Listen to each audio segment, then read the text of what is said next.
Welcome back to ECW 2007, episode number 49, and more importantly, the go-home show before Guilty as Charged, as well as being the last CyberSlam that will be shown on the channel.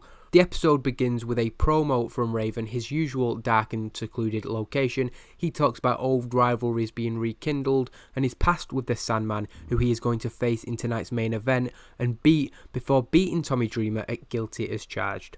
Somehow, having found Raven in the building, Tommy Dreamer lunges into shot, laying a series of punches into the head of Raven. He is relentless, clearly past his breaking point. He will not stop, with Raven eventually managing to escape and leaving the area. Sat in the position that Raven often takes up at the start of promos, and he did at the start of this one, Dreamer sat hunched over, clearly in a very dark place, ahead of the following night's blow-off match against Raven at Guilty as Charged 2007. Again, it's not a great segment for this storyline. It's been a bad storyline, and to be honest, I can't wait to get it over with. I liked the idea of doing Raven and Dreamer to start with. Now, it's just done so badly. Both of them aren't performing great. Dreamer less so than Raven. Obviously, Raven's been a complete flop. But I'm just happy to move on from this after Guilty as Charged and focus on the fresh new talent rather than Raven. Maybe we can turn him into a road agent or a commentator or something like that. But as far as in-ring and on-screen, maybe as a manager, like I'm saying, he's not a wrestler in this company anymore, and I'm pretty sure that Guilty as Charged will be his last match with us. Chad Collyer then defeated Stevie Richards in the opening match of the night, 8 minutes and 4 seconds, 2 okay performances, a quick cradle, just continuing to build them up for their tag team title match against the Havana Pitbulls, him and Brent Albright taking that shot after a good few months. Following the match, the Havana Pitbulls come out and jump Chad Collyer with Brent Albright nowhere to be seen. He'd made a pre-match agreement with C.W. Anderson to stay in the back and allow the two men to have a fair one-on-one match. Wherever Brent Albright was, however, he was either unaware or unable to help as a Cuban Missile Crisis, aka the Total Elimination, took down his partner. Cutting away from the ring, we see the fact that the Havana Pitbulls were at ringside had left the Hustle Light in the back, having found Homicide and Sonny Siaki. Xavier and Low-Key, their Guilty as Charged opponents, laid into them, taking advantage of the rare even odds. Homicide and Siaki put up little fight, having been caught off guard with the message sent to the two ahead of those personal matches that will take place at the pay-per-view. Before the second match of the evening, an interview with CM Punk aired. The commentator is putting over that Rhino and CM Punk have been asked to stay away from the building due to the proximity of their hugely significant title match at the pay-per-view. CM Punk spoke about his journey on CyberSlam and the next step the company is taking, putting over the importance of him walking into that FX show as the true dual champion in ECW. Punk added that in the build-up to November to Remember, this rivalry is personal, and Rhino physically punished him week after week after week. This time, the stakes may be even higher, but Punk has fought smarter. This isn't about personal issues anymore, this is strictly professional. Unlike November to Remember, CM Punk is going into this match 100%, and that will make all the difference. Guilty as Charged will be the biggest night in the history of the new ECW, and CM Punk will do anything to walk out holding both the ECW World Championship and the World Television Championship. So it's a good segment from CM Punk. Dare I say, I might have expected a little bit better. Considering what he's surrounded with on the roster, it seems very harsh to criticise CM Punk, but I did hope he might be able to get a B-.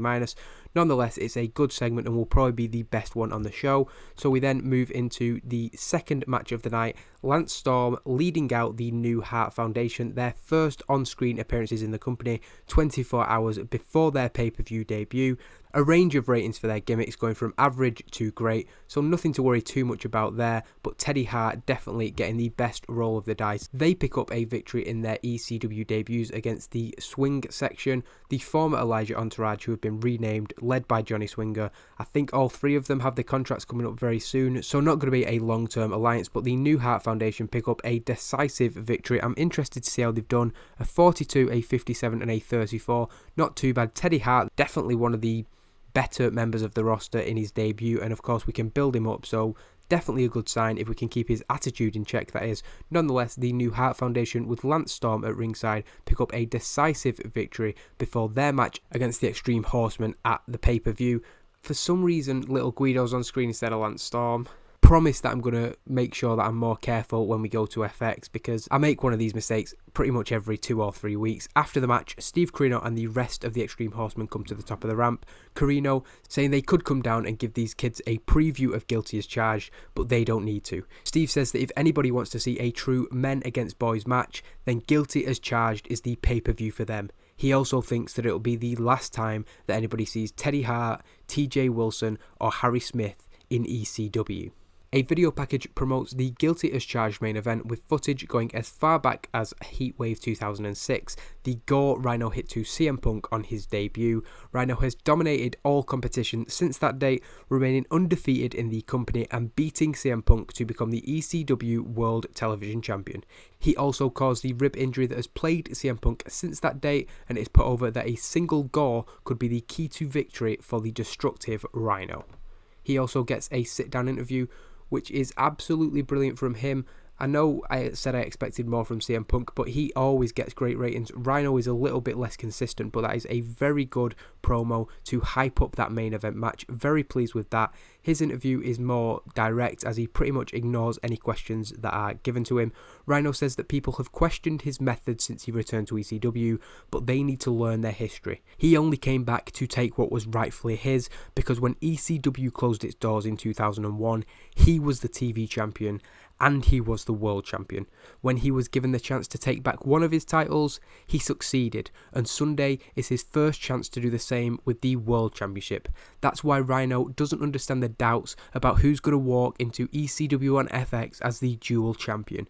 Rhino has beaten Punk before, and he guarantees that he'll do it again, this time in the main event of Guilty as Charged, winner takes all. After that, the commentators look to queue up a video package for Raven v Tommy Dreamer this Sunday, but they hear of an incident going on in the back. The Hustle are shown in their locker room, with 3 of their 4 opponents for the pay-per-view having been taken out, and they're holding them up. Havana Pitbulls and Siaki hold the heads of their victims, with Homicide cutting a promo on the motionless Xavier, Low-Key and Brent Albright. Homicide tells Chad Collier that he's the lucky one tonight, but at Guilty as Charged, he'll be anything but. The leader of the Hustle laughs at the idea that they were done for the night earlier on, saying that they are at war right now and they will never stop fighting. We then get a quick video package detailing the long and storied history between Raven and Tommy Dreamer, as well as the Sandman's role in that story. The idea is to give focus to the backstory of the two men rather than their recent issues. We're bringing any fans who may not be familiar with the original ECW and the Raven Tommy Dreamer saga. They're now up to speed with the rivalry. Wow. It's hard to comment on anything but the rating first. I expected it not to be good. I'm not naive enough to expect these two to put on a good match, but I really thought their overness would. The Sandman getting a lot of static from the crowd. They've seemingly turned on one of the icons of the original ECW, showing that possibly we do have a different audience to the original ECW. A 34 and a 29. Oh, absolutely. Just, this is like the go-home show. We're trying to hype people up for Guilty as Charged, and we put on this stinker. That is unbelievable. Raven winning in 9 minutes 11 with a Raven effect DDT. Not much heat and terrible wrestling. A 32 E+. That's going to be the legacy of CyberSlam, I suppose. It's been an inconsistent show, so I can't complain too much, but thank God for them good promos. I think we're going to scrape maybe a D if we're lucky. After the match, Raven kneels over the defeated Sandman and decides that he isn't done for the evening there, with 24 hours left before Guilty as Charged. I can't believe how bad that match. Raven goes to the outside, bringing back a Singapore cane and tying Sandman up in the ropes. He's going to send a message to Dreamer. He's going to hit Sandman in the skull with the cane, only for Tommy Dreamer to run down to the ring.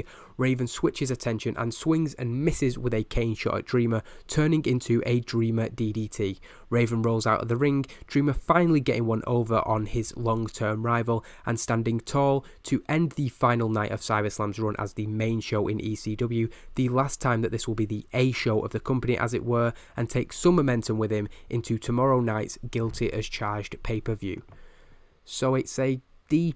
We really did not want to end up back in those poor ratings that plagued us basically for the first 6 to 8 months of the company. We could get a C, but then we would go as far down as a D.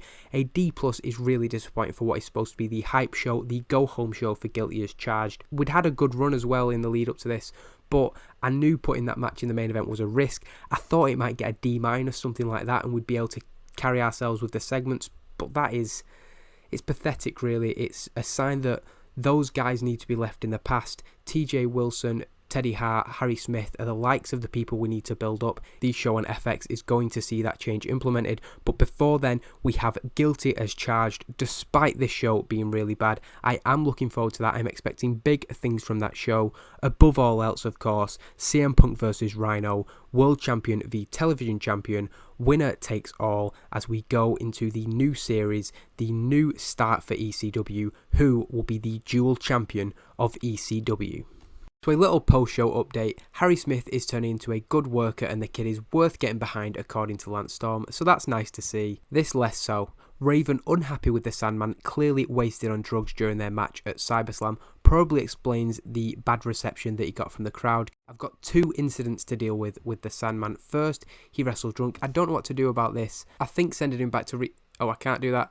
So if we say we're going to fine him, he's unhappy with the action. This is Raven's unhappy. So Raven, who was pissed off at me for letting him wrestle Sandman, is now unhappy that I'm punishing him. And this second one, he was on drugs as well. I've got no choice, I think. I did have plans for Sandman in terms of storyline. He wasn't going to wrestle again, but he did have a role in an upcoming storyline. But he's just taking the piss, so we're firing him. He's unhappy at the action. Raven can be unhappy with that as well, because I don't really care.